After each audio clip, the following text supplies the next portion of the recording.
Modern heroes, mga bagong bayani. Yan ang tawag sa mga overseas Filipino workers dahil sa malaking remittances na natatanggap ng ating bansa mula sa mga OFW sa iba't ibang bahagi ng mundo, na siyang nagiging pangunahing resources ng revenue ng ating bansa. Kaya nararapat lang na pangalagaan ng ating government ang kapakanan at kaligtasan nila. Muli, hayaan niyo pong ipagpatuloy ko ang kwento ni Joanna Daniela de Mafilis. Nakuha niya nga kaya ang hustisya? Bago ko po simulan ang ating story, sa mga bago po sa channel ko, please hit the subscribe button at pakipindot na rin po ang ating notification bell para ma-notify kayo sa mga bago nating upload na videos. Nang matagpuan ang katawan ni Joanna Daniela de Mafilis, ay agad na nagsagawa ng investigasyon ang mga Kuwait authorities. Agad na hinanap ang mga primary suspect na mag-asawang employer nito. Napag-alaman nila na lumabas na ng bansa ang mag-asawa noong November 2016 at nagtungo na sa Lebanon. Bago umalis ay nagawa pa ng mga ito na mag-report sa mga authorities na wala na umano sa kanilang pangangalaga si Joanna. Nagpaalam umano ito na makikipagkita sa kaibigan sa mall, ngunit hindi na umano ito bumalik. At dahil nga wala na sa jurisdiction ng Kuwait ang mga nasabing suspect, ay nagsagawa sila ng malawakang manhunt sa tulong ng Interpol. Ang Interpol o International Criminal Police Organization ay isang organisasyon na kinabibilangan ng 195 countries na binuo to facilitate worldwide police cooperation at crime control. Nang matanggap ang nasabing report, ay agad na kumilos ang Interpol sa Lebanon, dala ang warrant of arrest ng mag-asawang Nadir Isam Asaf at Muna Ali Hasuon. Ngunit nabigo sila na matagpuan ang mga ito sa nasabing bansa.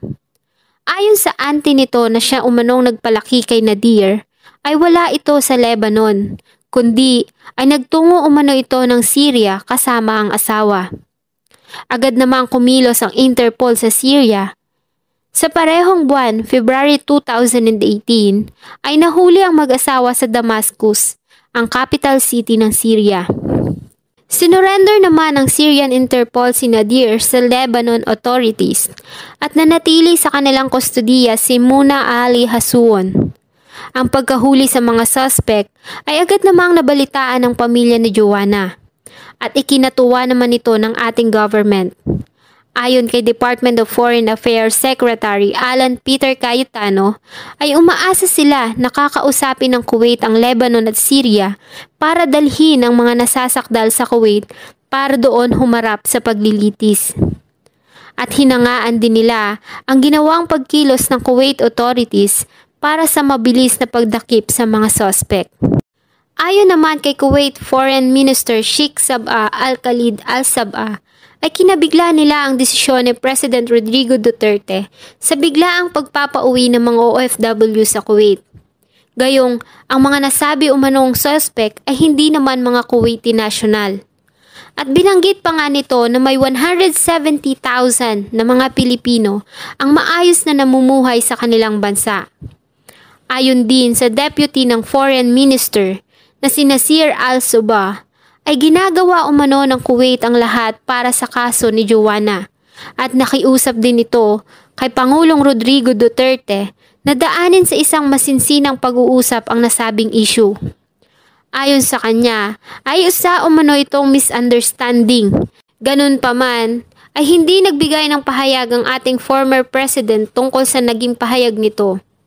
Ayon sa kanya, ay maaalis lamang ang nasabing deployment ban kapag nabigyan ng hustisya ang pagkamatay ni Joanna at kung magkakaroon ng isang memorandum of agreement na mas magpapaganda ang kalagayan ng mga OFW sa Kuwait. Pinarating naman ng noon ay Foreign Affairs Secretary na si Secretary Alan Peter Cayetano na nagalit umano ang ating presidente dahil sa sunod-sunod na kaso ng pagmamaltrato ng mga OFW sa Kuwait. Kaya ito naglabas ng utos tungkol sa nasabing deployment ban. Nangako naman ang Kuwait na gagawin ng lahat para sa kaso upang maibsan ang galit ng ating government at handa umano silang makipag-usap para sa ikagaganda ng relasyon ng dalawang bansa. Habang nagsasagawa ng manhunt ang Interpol sa Lebanon at Syria, ay kumuha naman ng special power of attorney ang officials ng Department of Foreign Affairs sa pamilya ni Joanna para makapag-file ng kaso laban sa mga nasabing suspect. Ayon kasi kay Department of Foreign Affairs Undersecretary na si Sara Ariola, ay mayroon na lamang 2 buwan para magsampa ng kaso ang pamilya ni Joanna laban sa mga suspect. Dahil kapag hindi umano sila ng pagsampa ng kaso sa loob ng 2 buwan, ay mapapawalang bisa ang nasabing kaso ayon umano ito sa Syrian law dahil nga sa matagal na ang nangyaring krimen. Pinaimbestigahan naman ni Labor Secretary Silvestre Bello III ang mga opisyal ng OWA at POEA sa hindi agarang pagkilos nito sa ginawang report ng pamilya ni Joanna noong 2016. Ayon kasi sa kapatid ni Joanna na si Jessica De Mafilis, noon umanong hindi nila makontak ang kapatid, ay agad silang nagtungo sa agency nito na Our Lady of Mount Carmel Global Human Resources Incorporated, ngunit sarado na ito. Kaya naman lumapit sila sa tanggapan ng OWA sa Iloilo, maging sa tanggapan ng POEA. Ilang beses pa umano silang nagpabalik-balik, ngunit ang tanging sinasabi lang umano ng mga ito ay maghintay sila ng balita. Kinumpirma naman ng 2 tanggapan na nag-report nga umano ang pamilya ni Joanna sa kanila noong January at February 2017. Ngunit dahil nga sa sarado na ang nasabing agency nito, ay nahirapan umano silang hanapin ang kinaroroonan ni Joanna sa Kuwait. At nang mag-follow up naman umano sila sa nasabing bansa, ay may natanggap silang balita na tumakas ito sa kanyang employer noong November 2016 at hindi alam kung saan ito pumunta. Kaya naman, maging sila ay naghintay sa report mula sa Kuwait authorities. Dahil sa nasabing pangyayari, ay inalis sa serbisyo ang mga nasabing official at maging ang mga labor attaché na may kinalaman sa nasabing issue. Also, the Department of Justice ordered the National Bureau of Investigation para imbestigahan ang employment agency na nag-recruit kay Joanna na magtungo ito ng Kuwait. Ayon sa pamilya ni Joanna, ay si Agnes Tobales umano ang recruiter ni Joanna, kaya naman agad itong hinanap ng NBI, ngunit hindi nila ito matagpuan. Kaya naman, nilabas nila ang larawan nito sa media. Humarap naman ang emosyonal na si Agnes Tobales sa media at ayon sa kanya ay hindi umano siya ang recruiter ni Joanna. Nagmagandang loob lang umano siya na matulungan ito dahil sa kagustuhan umano nito na magtrabaho sa abroad. Nagkataon umano na may kaibigan siya sa Kuwait na si Aramid Timbang at nangangailangan ng domestic helper. Nirefer niya umano si Joanna sa Our Lady of Mount Carmel Global Human Resources Incorporated para magproseso ng kanyang mga papeles. At dahil nga paalis na daw umano siya ng panahon na iyon, ay hinabilin niya umano si Joanna kay Maris Asanji Mohamed na sekretary ng nasabing agency. Nakatanggap din umano si Agnes ng 13,000 mula sa Our Lady of Mount Carmel bilang komisyon sa nasabing referral at tig 10,000 buwan-buwan sa loob ng 4 na buwan mula kay Aramid Timbang. Humingi din ito ng tawad sa pamilya dahil wala umano siyang naitulong para iligtas si Joanna. Hindi naman ito tinanggap ng pamilya ni Joanna dahil ayon sa kanila ay kung hindi umano ni-recruit ni Agnes si Joanna ay hindi ito mapapahamak. Dahil sa nasabing pahayag ni Agnes Tobales, ay lumutang din si Maris Asanji Mohamed at tulad ni Agnes ay emosyonal din ito. Pinabulaanan niya naman ang sinabi ni Agnes na hinabilin umano nito sa kanya si Joanna.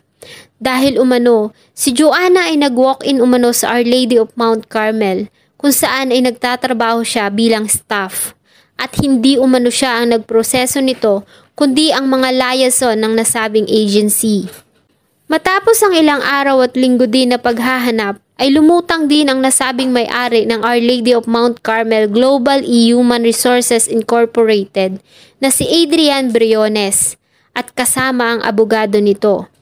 Ayon dito, ay nakansil umano ng POEA ang kanilang lisensya noong June 2016. Kaya naman, sila nagsara at lahat ng kanilang operation ay nahinto. Kaya ang pagkukulang umano ay nasa POEA dahil nasa kanila ang responsibility para sa monitoring nito. At ayon sa kanila, ang kontrata nito ay dapat na nagtapos lamang noong 2016 at hindi umano nila alam kung papaanong nakapag-overstay ito sa nasabing bansa. Samantala, hindi naman pumayag ang Lebanon at Syria na i-extradite o i-hand over ang nasasakdal sa Kuwait para humarap sa paglilitis doon. Sa halip, ay hiningi ng Lebanon authorities ang police record ni Nadir Issam Assaf sa Kuwait Police para gumawa ng sariling investigasyon sa kanilang bansa. Ganun pa man, April 2018 ay hinatulan ng death penalty by hanging ng Kuwait Court of the First Instance ang mag-asawa in absentia, na ikinatuwa naman ng ating mga kababayan. Agad din naman itong binalita sa pamilya ni Joanna na nabuhayan ng loob dahil nga sa nais nilang makamtan na hustisya. Ayon pa nga kay Georgette Demafilis, ay sana umano ay masaksihan nila ang parusang ipapataw sa mga nasabing kriminal. Ayon pa sa kanya, ay hindi umano nila kailangan ng blood money dahil ang gusto nila ay hustisya para sa sinapit ng kapatid. Pero dahil nga sa hindi pumayag ang Lebanon at Syria na i-hand over ang mga suspect, ay tila wala ding saysay ang nasabing hatol ng Kuwait Court. Sa halip, ay nagsagawa ang Lebanon ng kanilang sariling investigasyon at paglilitis. Ayon kay Nadir Issam Assaf, ay inamin nito na siya umano ang naglagay kay Joanna sa nasabing freezer bago ito mamatay. Ayon din sa kanya, na ang kanya umanong asawa na si Muna Ali Hasuon was addicted in torturing Joanna. February 14, 2018, ay inimbitahan ng Kuwait ang ating noon ay former president na si President Rodrigo Roa Duterte para sa isang state visit. Ngunit hindi ito nagpaunlak sa nasabing invitation. Sa halip, ay pinadala nito si Foreign Affairs Secretary Alan Peter Cayetano para sa nasabing pag-uusap. Kaya naman, noong March 6, 2018 ay nagbigay ng conditions si President Duterte para maalis ang deployment ban sa Kuwait. Una ay ang hustisya para kay Joanna Demafilis. At pangalawa, ang signing ng Memorandum of Agreement na kung saan ay mas mapapangalagaan ang kapanganan ng mga OFW sa Kuwait. March 16, ang draft ng nasabing agreement ay nagawa ng mga officials ng dalawang bansa at naghihintay na lamang na pirmahan.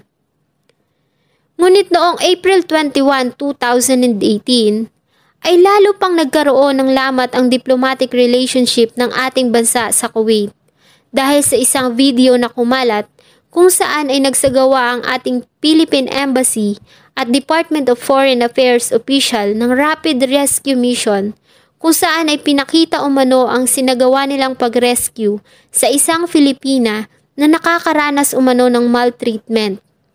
Ayon sa Kuwait, ay isa umano itong paglabag sa kanilang sovereignty at norms na nakalagay sa 1961 Vienna Convention on Diplomatic Relations. Sa Kuwait po kasi, kapag isa kang OFW at nagkaroon ka ng problema, ay dapat na i-report nyo ito sa Kuwait authorities at sila naman ang gagawa ng investigasyon at i-relay ang problema sa Philippine Embassy.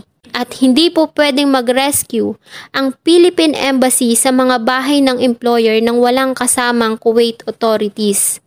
Kaya nga, pag nagkakaproblema ang isang OFW, ay it's either dalhin ka ng employer mo sa embassy o ikaw mismo ang pupunta sa kanila. Dahil nga sa nasabing pangyayari, ay ang ating noong Philippine Ambassador na si Ambassador Renato Villa ay pinatawan ng parusang persona non grata and they demand Ambassador Renato Villa to leave their country. Nirecall din nila ang envoy ng Kuwait sa Manila para umuwi sa kanilang bansa. Dahil sa nasabing operation, ay inaresto ng Kuwait authorities ang 4 na drivers at 3 diplomats na kasama sa nasabing rescue.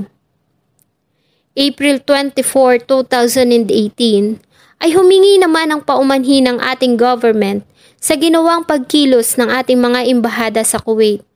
Dahil nga sa maraming OFW natin sa Kuwait ang maaayos na nagtatrabaho doon at umapila din sila sa ginawang ban ng ating president. Ayon sa kanila, ay ano ang magiging trabaho nila sa ating bansa kung sila ay uuwi, gayong maayos naman umano ang kalagayan nila sa Kuwait. Kaya naman, walang nagawa ang ating government kundi i-consider ang nasabing Memorandum of Agreement. Ayon naman kay Senate President Pimentel III na ang Memorandum of Agreement ay isang magandang development. Ayon sa kanya, ay pag napirmahan umano ang nasabing agreement, ay dapat na umanong i-consider ni President Duterte ang pag-alis ng nasabing deployment ban. Dahil umano sa ang tanging paraan lamang para malaman ang resulta ng nasabing agreement ay kung magpapadala ulit tayo ng OFW sa Kuwait. May 11, 2018, ang Memorandum of Agreement ay pinirmahan ni Foreign Affairs Secretary Alan Peter Cayetano at Kuwaiti Foreign Minister Sabah Al-Khalid Al-Sabah. Kasama sa nasabing kasunduan ang hindi pagkuha ng mga passport at document ng employer ng isang OFW at ang pagpayag dito na gumamit ng cellular phone maging ang pagkakaroon nito ng health insurance. Ang isa din umanong OFW ay hindi maaaring ilipat sa ibang employer na walang approval mula sa POEA. May 12, 2018, partial lifting of the ban was announced at ayon kay Presidential Spokesperson Harry Roque na ang relationship between the two countries has been normalized. May 16, 2018, the deployment ban was fully lifted at nagtalaga naman ng bagong ambassador ang ating government sa Kuwait at pinabalik na ang envoy ng Kuwait sa ating bansa.